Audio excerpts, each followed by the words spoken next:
The Rev Float Car is marketed as a motorized inflatable watercraft designed to look like a real car while letting you cruise across lakes, pools, and other calm waterways. The ads make it look fast, powerful, and effortless to drive. But the real question is, what doesn't the marketing tell you? Now, to be fair, motorized inflatable floats are a legitimate product category and can be a fun way to enjoy calm water when used as intended. What it does well: fun and unique design. The car-shaped inflatable stands out and offers a different experience from a traditional pool float. Portable construction.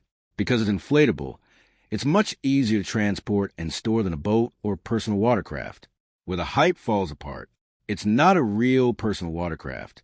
Despite the marketing, the speed, acceleration, and handling are much more limited than a jet ski or motorboat. Battery life varies.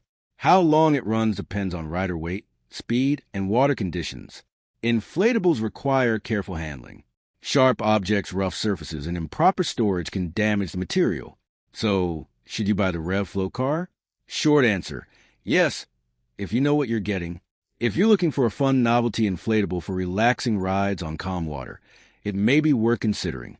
But if you're expecting performance of a real boat or jet ski, you'll probably be disappointed. Thanks for watching. Don't forget to like and subscribe for more videos.